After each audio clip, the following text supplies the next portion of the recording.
All right, welcome to Blue by 90. We've got a brand new show coming to you on YouTube that myself and Tanner are going to bring to you. My name is Justin. I've got Tanner next to me. We are from the podcast and blog Blue by 90. We're going to bring you a new show called Big Ten Coast to Coast, where we break down all of the Big Ten, all the schools. We're obviously a Michigan podcast here, but we're going to be bringing on guests from each different school, breaking down Michigan's schedule, breaking down each team, their roster, their schedule. And we're going to start here in the middle of July and go all the way through the season. So I'm pretty excited. Tanner, how you doing, man? I'm good, man. I texted the group chat today. It's like 60 degrees, kind of overcast. It's been raining. We got some of the bands from the hurricane that hit Texas and Louisiana, which is kind of crazy to think about. So a lot of rain, very cool. It's going to get back to the 80s here soon, but it felt like football weather. It felt like early mid-October, big house, tailgate, overcast. Michigan's playing somebody at noon. I mean, I don't know. It just feels like football, and we're in July 10th as we record this. So I'm feeling really good, man. I'm very excited as we get closer to football season. It never fails to amaze me, like how long I spend longing for football, and then the offseason just blows by. Like I remember telling you last year, I was like, damn, we're football's here. And then in the blink of an eye, it's gone. And then you wait so long and we're getting so close. So this is my favorite time of year here coming up, and excited to talk about the new look Big Ten, man. It's definitely different. Yeah, I agree. The reason for the name is coast to coast, because this new Big Ten, this new conference is truly coast to coast, where Michigan's making a trip out to Washington this year. Oregon and USC both coming to the big house. So why don't we start there with the new additions, the newcomers. If you're watching this and you're a Washington fan, we got to meet prematurely, a little prelude to the new Big Ten. But I want to, start off on a nice note, actually. Washington fans were awesome. Last year at the national championship game, they were super nice. So I've got nothing against the Huskies over there. Yeah, I mean, I wasn't at the game. I wasn't able to get down to Houston, but I heard nothing but good things about them. I thought, for the most part, like the exposure I had to them on social media was pretty positive. I thought they were a lot nicer than TCU fans. TCU fans were wild. I went to the Fiesta Bowl. They were not the nicest people in the world. The guy I sat next to was pretty cool, but like they were, I mean, they beat Michigan, and so they get to rub your face in it. But Washington fans, for the most part, no in-person experiences, but online they were for the most part pretty chill. And I like Jed Fish a lot, man. First year head coach with Kalen DeBoer heading down to Alabama. So obviously Jed Fish had a couple of years in Ann Arbor as the offensive coordinator. A lot of us missed him when he left, and really glad to see him pan out at Arizona, make the move up to Washington. I think he's a star in the making in the coaching profession. So, but Washington really wasn't able to bring a lot of those guys from Arizona with Fish. So it's going to be extremely interesting to see who they trot out. They lost a lot of talent. Penix obviously is gone. Adunze, a couple top 10 picks there, top 15 picks. So Washington is an extremely interesting team this year, but I do think that they're going to be positioned to be a strong contender for, maybe like 8-4, 9-3 type seasons, and maybe sneak into the playoff. Depending on what their recruiting looks like moving forward. But I just have a lot of faith in Jed Fish. That's where that confidence stems from. Yeah, I do too. I mean, obviously, Michigan fans know Jed Fish a little bit from his time as an OC, but I think he did a great job at Arizona to turn them around from what Arizona was one of the worst teams in the country, not too long ago. And so turning that program around, I think they've got a good leader in him. But I definitely agree with you. I think that there's no secret there are going to be some rebuilding years for Washington. You go, a lot of people talk about Michigan losing a good portion of their roster to the NFL and having, 17 guys go. But Washington lost just about everybody. The one person that is still there, Giles Jackson. I believe he's running it back. He's older than me at this point. That's not how time works, but I think he's older than me. It feels like it. But yeah, I think that it's hard to even break them down from a roster standpoint because there are just so many new faces for them. So but I'll say this: I'm very excited. I'm trying to figure out how to get out to Seattle this fall. I need to sailgate.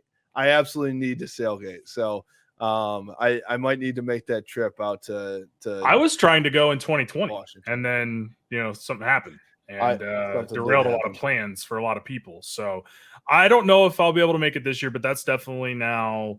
I used to be able to say I think I've been to over half of the Big Ten stadiums to see Michigan play. Now that number is drastically reduced because of the new additions. So would love to get out and see all of these West Coast teams and their campuses and their stadiums, and Washington's definitely at the top of that list. Seattle's awesome, and I would love to experience tailgating myself too. Yeah. All right, let's talk through USC. So USC is the first new addition from the Big Ten that ends up on Michigan's schedule. I believe it's week 4 is it week 4, right? Yes, Saturday, September 21st, 3:30 on CBS. So week 4 that they come to Ann Arbor. So we don't get the November. I really are we going to do the Notre Dame thing where like they come to South Bend in like October and then Notre Dame goes to USC in November? Like, is that what we're going to do? Are we going to coddle them? I don't want to. I want the LA, the Cali, the Beach Boys to come see what Ann Arbor is all about in late November. And, if you thought that Ohio State was shivering from the snow a few years ago, I've got some bad news for the Cali boys.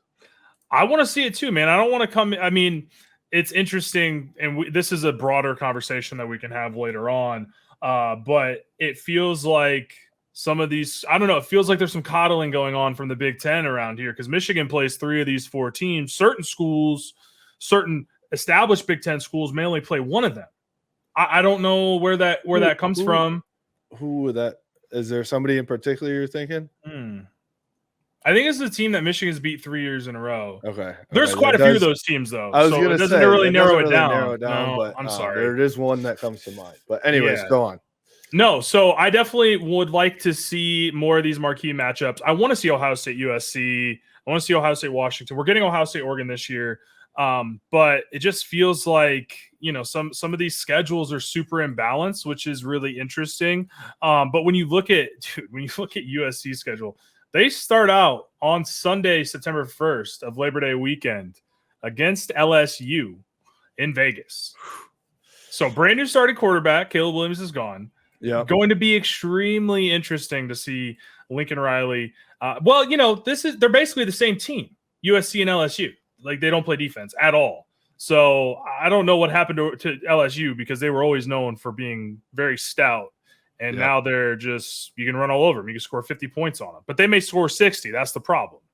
Well, let's talk about that. I think that's, a recurring theme of these Pac-12 teams is the lack of defense. And you're coming into Ann Arbor that to start it off, but just the Big Ten as a whole, where Michigan, Ohio State, Penn State, right now, they're somewhat known for their offenses, but defense is the key valuable piece for all of those teams. So when you look at, all right, USC's offense is going to come in and try to go up against Michigan's number 1, number 2 defense in the country.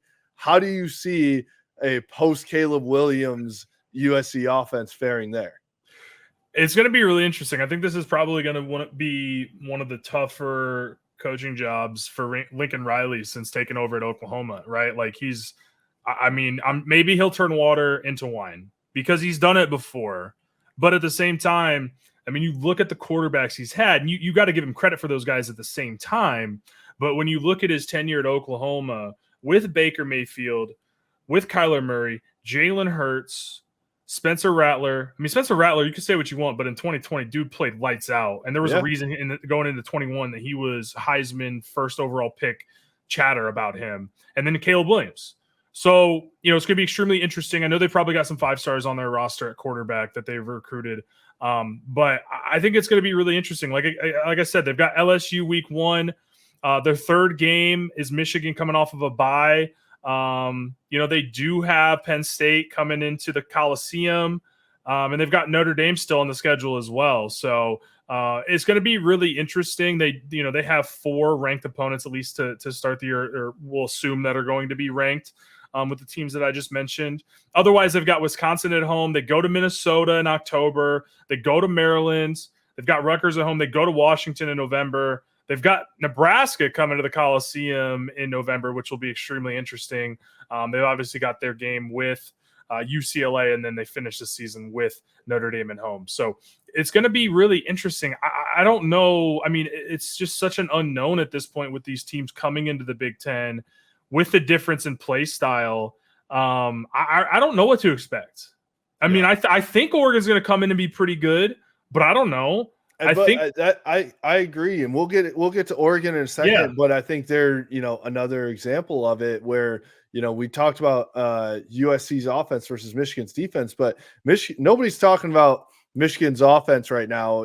For a lot of reasons with how much they lost. But I don't see a USC defense coming in and just stopping a Michigan's run game. Right. So even though there are question marks at the quarterback position for Michigan, do you like when Michigan goes, I formation with 3 tight ends in, I just don't see USC, let alone any of the Pac-12 teams coming in, being able to come in and say, all right, yeah, we're going to line up and go head to head with you and smash. Like Michigan's going to have the advantage 10 times out of 10 in that situation. Yeah, I mean, we talked about this pre-show. It really comes down to Michigan, I think, is the offensive line. You lose Zinter, you lose Keegan, you lose Drake Nugent, you lose Ladarius, Trente, right? So, but there are guys that have played a lot of football. You have Miles Hinton, you have Gio El-Hadi, you have guys waiting in the wings that have been kind of waiting their turn that are 3rd and 4th year guys. So for Michigan, in just perspective of these Pac-12 schools that are coming in, it really comes down to the quarterback. Obviously, it always comes down to a quarterback, right? But then it comes down to the offensive line for me, because otherwise I think tight end, got the best tight end in the country. Yep. The receiving group, I think Samaj is destined to be a star. I think Tyler Morris flashed in the Rose Bowl. I think Freddie Moore is going to be really, really good. Obviously the tight ends in the pass game are huge. You've got Max Bredesen, who might be the best H-back fullback in the country. Donovan Edwards, we know we talked about it on the main podcast. We know what he can do if he can find that consistency that he had as a sophomore. And then you pair that with Kalel Mullings. You've got the 4-star Jordan Marshall coming in from the state of Ohio at running back. There's a lot of weapons on the offense. It's just, can Michigan find a guy, whether that's Alex Orji, Davis Warren, Jack Tuttle, Jay Denegal, to get the ball to those guys and not make mistakes and keep moving the chains. That's what Michigan was so effective at last year, was their ability to be in 3rd and 2s because of Blake Corum. So can you find that, with, again, Donovan and Kalel Mullings? I do think, though, to your point, you could just run duo against USC all day long. I don't think that they have the bodies to be able to stop that. Nor do I think that USC, I mean, I know they got rid of Alex Grinch. Deanton Lynn's a really good defensive coordinator, but I don't know how quickly they'll be able to turn that around in game 3. I think Michigan, if they really want to, can Penn State them to death, honestly. Yeah, I agree with you, and I think that's going to be the major transition for USC and the rest of these Pac-12 teams coming into the Big Ten is like, all right, when it is 3rd and 4, Michigan's not throwing that ball. Right, even 3rd and 5, they're still running. Because then you get to 4th and 1, you get to 4th and 2, and then you can go for it. Your old line's getting that push. I mean, I watched the Alabama-Michigan Rose Bowl highlights today when I was at the gym. That 4th and 1. I mean, again, these guys are gone, but man, if Sharon is still involved, and you still you have he's Grant got some Newsome, Dan Campbell right? in him. Right, and you got Grant Newsome, who played O-line at a high level until he got hurt in college for Michigan. Like, you have basically 2 O-line coaches now. So if you can continue to develop these guys, you maintain the level of strength and development that Michigan has had under Ben Herbert with the new staff. Like, Again, I mean, that play, most Michigan fans know what I'm talking about. 4th and 1, it's on their first touchdown drive. I mean, they just mauled. I mean, it was 4 yards of movement. Yeah. And so if Michigan's able to, again, they've recruited really well in the O-line. They've gotten transfers. They got the Josh Preeb kid from Northwestern, who was all Big Ten. So they have some guys that can plug and play. Like, I think Michigan for sure can bully USC. We already saw them bully Washington. Again, different teams, but, same mentality. Like, right. They're going to bully them. Then it comes down to, I know we're going to get to them probably last, but Oregon's really the one of the 4 that's like, okay. Yeah. For sure.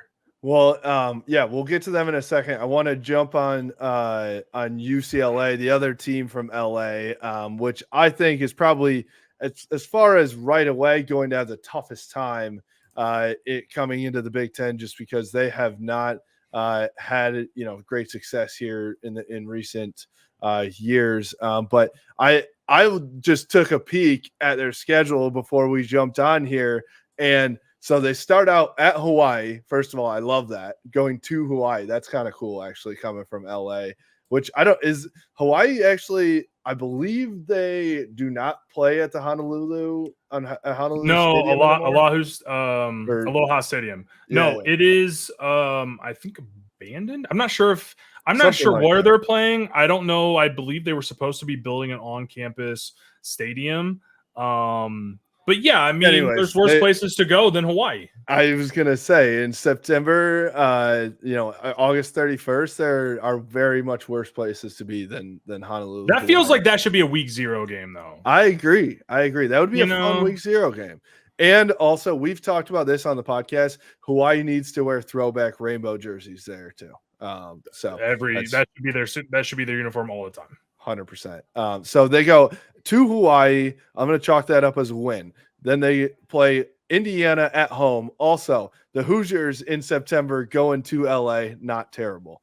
But they play the Hoosiers at home. I'm going to chalk that up to a win, right? So they start off 2-0. Then at LSU, home versus Oregon, at Penn State. That's a rough 3 weeks. There's no bye in there either. That's consecutive 3 straight weeks. And you start your Big Ten schedule week 2, so you don't even have like a preseason. Your out of conference is at LSU, and then you go home versus Oregon at Penn State. So UCLA, if they don't start 2-3, I'll be shocked. But that's a pretty good hello, welcome to the Big Ten. I mean, dude, and you think about the travel too, right? Because that may take a toll. You have to fly into Baton Rouge. I don't know how quick of a flight that is. I'm assuming that's like 3 or 4 hours from LA. Then you're back home against Oregon. Then you've got to go all the way to Penn State. Yeah. In Happy Valley. And that's like that's probably like a 5-hour flight. Yeah. Then you're back home against Minnesota the following week. Then the next week, you got to go all the way to Rutgers. You're cross country 2 out of 3 weeks. And then you're off. And then you go to Nebraska, which is like a 4-ish hour flight. I'm really curious to see what the feedback is. And to be honest, that we're talking struggles for the team, but honestly, shout out to their fans. I feel bad for you, UCLA fans, because you're never making any of those games, right? You're not going to make the trip. It's just a rough schedule. And let alone, what if that Penn State game is at noon in Eastern time? Absolutely. It's a 9 a.m. start. I have no idea how they're going to do all that. I think the one thing that UCLA, I'll say the one thing that UCLA has in an advantage here is that Fox loves the noon slot for the biggest game of the week. I don't think, no offense, that UCLA is going to be in that big noon kickoff slot. True.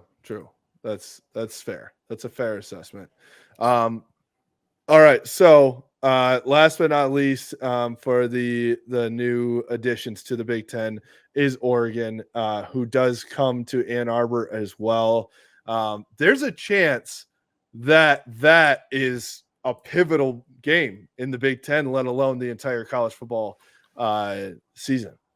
Absolutely. I mean, you look at their schedule, they start with Idaho, Boise, or at Oregon State. So nice to see Washington also plays Washington State that same week that I believe, that they play that Oregon plays at Oregon State. So nice to see the Apple Cup and the Civil War remain alive for at least this year. I don't know how long those are going to be continuing to go on for. But then they have a bye. Then they go at UCLA, Michigan State, and then on Saturday, October 12th, the Buckeyes come to Autzen. That is going to be an awesome, awesome day. That is going to be just so much fun as a college football fan to see those programs going up against each other. Autzen is an awesome environment. I've never been in person, but just, from seeing it on TV, that place is always rocking. And I'm always surprised because it's a little bit smaller, but they get absolutely after it. That's going to be one of those games that you circle. And I will say, as weird as all this realignment stuff is, off topic real quick, some of these matchups are just unbelievably awesome. It is like you took NCAA and just put it into real life. Whatever. I don't care. I just want to see these. You know what I mean? I want to see these games. Yep. Damn the flights. Damn the travel expenses. Damn the non-revenue sports. I got to go to Piscataway from Eugene.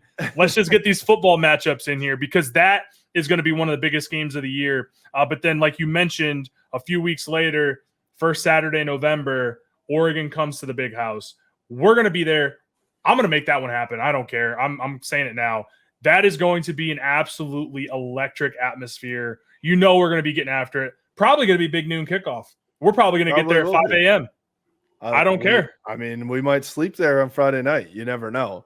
But I think it'll be interesting. Oregon now, Dylan Gabriel transfers in, right? So it's going to be, I mean, they're being touted as one of the top 5 teams in the country. Talking about their schedule, it'll be interesting to see how they play out coming to the Big Ten. You mentioned the game when the Buckeyes roll into town, and then they have to come to Ann Arbor. So I think that here's what I'll say. From an East Coast guy, right? We've been here in the Midwest on the East Coast. We're in the Big Ten. For us to think about, all right, we have not really had to pay attention to these West Coast teams until either early on in a preseason type game or later in the college football playoff. And now, I just don't know how an Oregon team stacks up in a season full of 12 tough games, right? And I'm not saying the Pac-12 was a slouch. I'm not saying it. And I'm not saying they have 12 tough games. There are some slouches in the Big Ten. Their schedule is actually pretty favorable. Outside of Ohio State and Michigan, I think the most difficult game they will have is either at Wisconsin or Washington at home. All right. Well, so even coddling going on. Even at Wisconsin, though, that's not it. I mean, I don't know. Who knows what that game's going to look like? And it's in November. It's going to be cold. I've been to Camp Randall in November. That place is freezing, by the way. Exactly. So I don't know. I think just for speaking in terms of the Pac-12 teams coming to the Big Ten as a whole instead of just Oregon, it's just it'll be interesting to see how they pair up with these teams week in and week out. I'm going to be honest. Is it the SEC that's tough 8 teams deep, 9 teams deep? I'm not so sure. But you got 8 teams now, right? You got there are a lot of teams. 18. Jeez, yeah. That's ridiculous. Remember when it used to be 10? It used to be 10. Well, I don't remember it being 10. Now, it was 11 when I was born. It was 11 for but a long time. It used to be 10 plus 1. Yeah. And we got 18 teams with 4 on the West Coast. It's crazy. We've got Maryland and Rutgers in the Big Ten. I don't know. I'm very much a traditionalist, but at the same time, I am very excited to see these matchups. I'm excited to see how these teams stack up in the regular season and not necessarily in a bowl environment where guys are opting out. You're still in the heart of your season. You're still fighting for a Big Ten championship and a national championship and a playoff berth and all those sorts of things that come with it. So I think it's going to be extremely fun. Still a little weird. Still weird. I may yell at the clouds for a little bit more. If you see me on College Football 25, I may go back to the old conferences. I may throw Nebraska back in the Big 12. That's just for nostalgic purposes. I am very excited for these new, and even in the SEC with Texas, Oklahoma, Big 12 is going to be interesting. just getting outside the Big Ten footprint, which now just covers the entire country. But when you look at the SEC, that's, Texas OU is really intriguing, I think. The Big 12 now, what is the ACC going to do? What are Florida State, Clemson going to do? Like, there's so many moving parts still that we're not done with this. Yeah. I mean, this kick started all the way back in 2011 when Texas pissed off the entire Big 12. That domino has continued to fall up until today, and I think you're going to see more movement. Maybe not every year, but I think you're going to hear rumblings every year and every offseason. Well, you're going to see it. It's kind of like the portal. It's kind of like the transfer portal a little bit, where it's like, obviously they're bigger contracts. I'm sure they sign them for 5-10 years at a time. But still, to your point, all of a sudden, if Texas doesn't like how the SEC is handling themselves, Clemson doesn't like how the ACC is handling themselves, they're going to be like, hey, we can pick up and leave and go to the SEC if you want. The precedent has been set. So problem is they got to pay a lot of money. That's why Florida State and Clemson haven't left yet. Yeah, is because the grant of rights that they signed off to the ACC until like 2036. I don't know what Texas and OU looks like, but you know what? At the end of the day, this. It all comes down to money. That's the only thing that we're doing here. Is it's all about the money. It's all about the matchups. How much ad revenue can we generate for a Michigan, Oregon, and Oregon, Ohio State, and Michigan, USC? That's all it comes down to. It is. So, well, I don't like where your head is at, because it's all about my fandom and how I feel. So, we got a bridge to sell you. Oh man. But hey, that I enjoyed breaking down the newbies here that are coming to the Big Ten. Welcome USC, welcome UCLA, welcome Washington, welcome Oregon. It's going to be fun. It's going to be a great college football season. And on this show on Big Ten Coast to Coast here, I'm excited for us to bring on different reporters, different journalists from all the schools in the Big Ten, and we'll break down their schedules. We'll break down matchups with Michigan. That we'll break down how they're looking in the entire college football landscape. So, Tanner, I appreciate you coming on with me and being part of this. For sure. You can follow us at Blue by 90 on Twitter, Instagram, Facebook, at Blue by 90 Podcast on YouTube, and blueby90.com. We appreciate you. Go Blue. Go Blue.